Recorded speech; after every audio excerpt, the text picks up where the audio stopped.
When did I first know that I wanted to become a tattoo artist? So that's kind of a little bit of a loaded question. My original plan was to become a plastic surgeon. It's just my goal in life. I was going to go out to Emory University in Atlanta, Georgia, and complete my studies there. And unfortunately, I got in a really bad car wreck. Or unfortunately at the time, not now. Now it is one of the events in my life that I'm most thankful for. But I had a really bad closed head injury and had to relearn pretty much everything in life.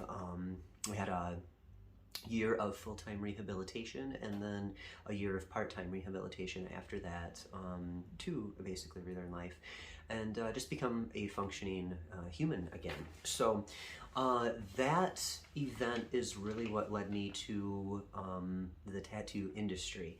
I've always been really big into art. I've always loved and admired tattoos.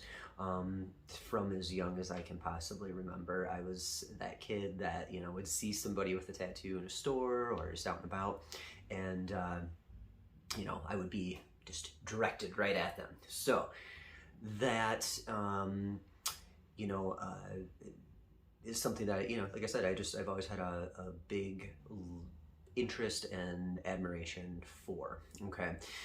So I reached a point in my recovery where, you know, I was functioning, I was doing things that a lot of people, you know, do in their everyday life, but I still had a really bad stutter. I would say a lot of the wrong words. I would just get really overwhelmed in a lot of social situations, and you know, I wanted to do something for myself. So I went to a tattoo artist, and he was the owner of a shop, and, you know, I talked to him. I kind of explained the situation. You know, I said I wanted to feel something. One, I needed to do something for myself.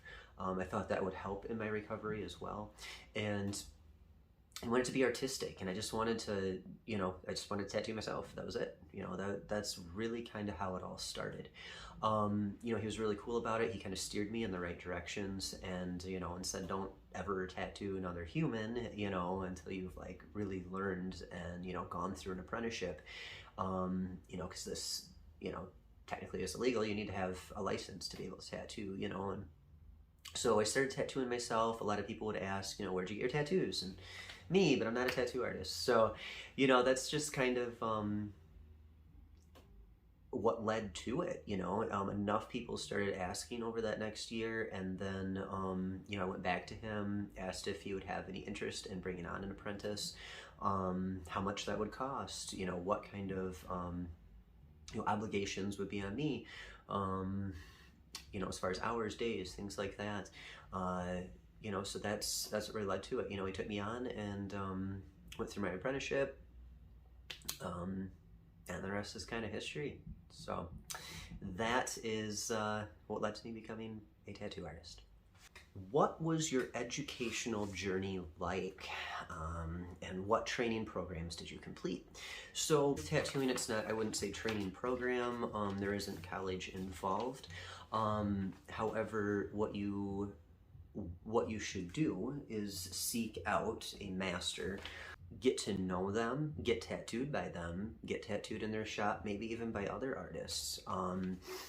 Spend some time in that tattoo parlor. Ask questions, not, hey, you want to take me on? I get that question all the time. No, I don't. There's a lot more to becoming a tattoo artist than what a lot of people think. At least to be a well-known tattoo artist that is booked out, that has good reviews, that has solid work. Not that people don't have a bad day here and there. We all have mess ups, okay? I don't know a single tattoo artist out there, no matter how good they are, that doesn't have some mistakes along the way. So training programs, what you want to do, like I said, is seek out a master.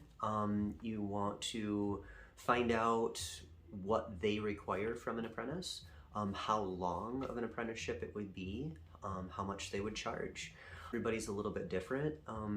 From what I found is most masters start out with around $5,000, usually a minimum of 2 years with any reputable artist, okay? And that 2 years, I mean, that's just the base. That is to learn tattooing 101. Usually about 3 years beyond that, so you're like 2 to 5 years. That is more of your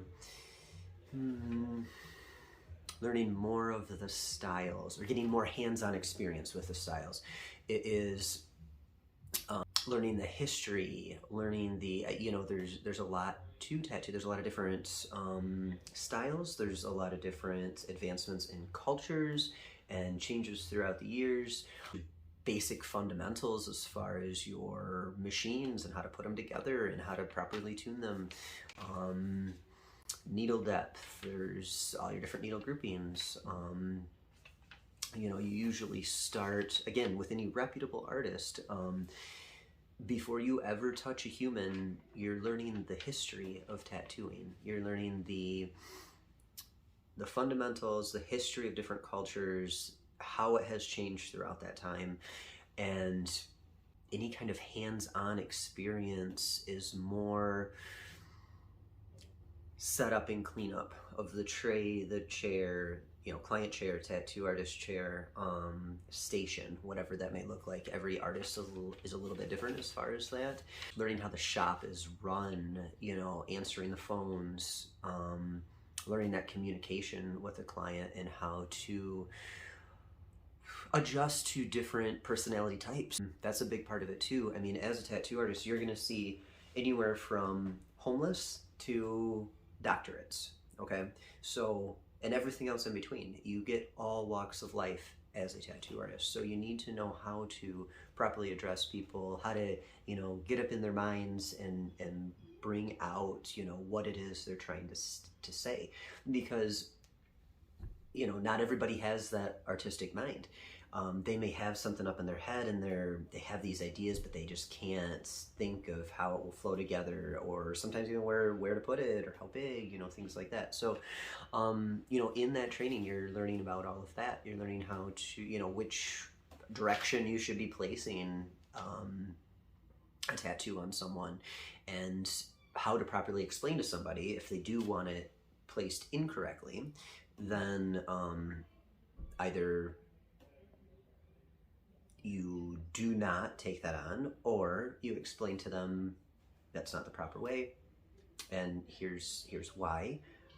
But if that's the way you would like it on you, then that's absolutely fine. Every artist is different. Some will just deny it, others will take it on, and kind of go from there.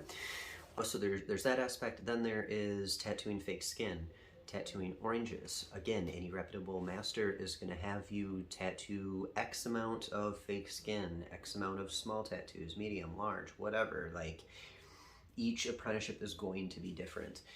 And then oranges, tattooing oranges or citrus bodies. Again, it's called something a little bit different kind of across the board, but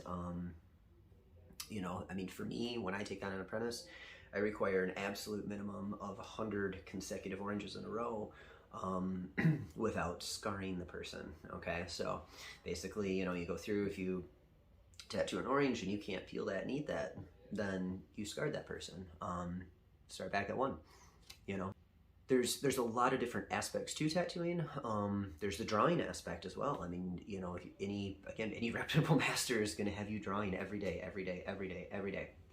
constant. You need to be able to draw things very quickly, and then you also need to be able to plan things properly to flow on the body properly. What happens right after you complete your training, and what else has to happen before you're trusted on your own? It's a little bit of a loaded question. It's going to be different per shop or different per master. Like I said before, each master sets their own standards, and I wouldn't even say that there is a completion of training. You're constantly growing as a tattoo artist. If you ever reach a point where you're not pushing yourself and you're not consistently growing and not consistently improving and enhancing your education, then you should stop tattooing. That's how I feel. You should never be done with training. You should always be learning more. every little thing that you can. So what has to happen before you're trusted on your own? Usually that is a completion of your, at least the base of your tattoo apprenticeship, which would be around that 2 to 3 year mark. Each master is different, but like what I do is, you know, my apprentices have their book work, their drawings, their tattoo history lessons, tattooing fake skin, tattooing oranges, tattooing me, and tattooing themselves. All of those things need to happen before they are ever to touch a client. And even at that point, once they reach that point, it starts with willing victims, regulars that are in the shop, that know that if my apprentice messes up, I'm going to go ahead and take that on. So it's a big responsibility as the master as well. You know, so if your master does not have you do all those things, I think that that's a red flag. And that's just my personal opinion, but yeah, that's what needs to happen before you're trusted on your own. And even then, you know, once you're tattooing, at least for me as a master, you know, there's certain levels. There's level 1, 2, and 3 once you are tattooing actual human canvases. And that is, you know, so many hours of smaller tattoos. And when I say smaller, I mean a tattoo that's going to take an hour or less. Then there's like the like 2 to 4 hour tattoos. Okay, there's so many hours of that, and then there's the 4 hours plus. And there's also like the very large pieces, so such as like a chest piece or bag piece or, you know, half sleeve, you know, things like that. So was it difficult for you to become a tattoo artist? Is it difficult to keep your job? I would not say it's difficult to become a tattoo artist. It is difficult to find a good master that is willing to take on an apprentice. Not only is it a lot of time and commitment for the apprentice, it is a lot of time and commitment for the master. Keep that in mind if you're ever looking to contact a master to become an apprentice. It's not only 2 to 5 years of your life, it's 2 to 5 years of their life, okay? And if you're contacting a good master, then they, you know, they're more than likely booked out. So you also need to take into consideration their shop and the size of their shop. So I have a very small tattoo parlor, and I like it that way. I like our intimate space with each other. I like our small little dream team. It works really well. There's no drama. It's hard to get a master to take you on, I guess is what I'm saying. For me to take somebody on, I mean, you need to say everything right. You need to go about it right from the beginning, and that is, you know, contacting, being humble, even before that, you know, getting to know me, having me tattoo you, spending time with that person, spending time in the shop. And then when you go to ask a master, you know, have a portfolio ready of your drawings, have a good understanding of the tattoo industry and what is involved with being a tattoo artist. There are so many people that come to me for an apprenticeship that say, oh, so you just trace all day, right? Absolutely not. That is insulting, and you should never say that to a tattoo artist, period. I also have a lot of people that, you know, they're like, well, you know, you just come in and you draw all day, so that's what I want to do. I'm an artist. So you don't just draw all day, you don't just do art all day. There's a lot more to your job as a successful tattoo artist. One is continued education. The other is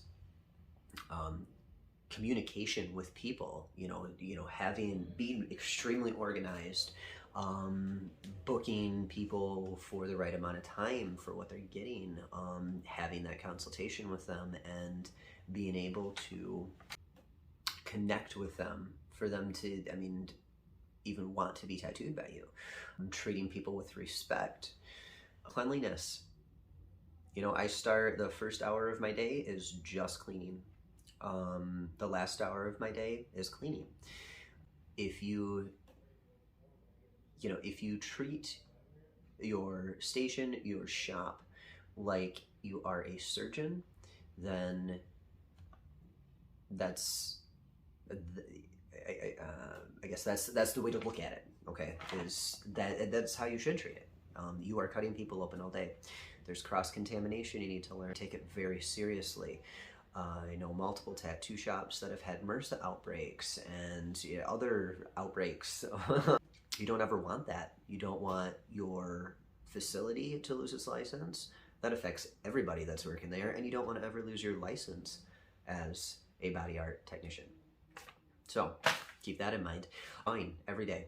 Drawing things you don't want to draw. Force yourself to do it. You know, it's not just this, I don't know, lazy-dax kind of attitude, you know, like there's a lot of people that that think that they don't think about everything else that's involved with that. So always keep that in mind.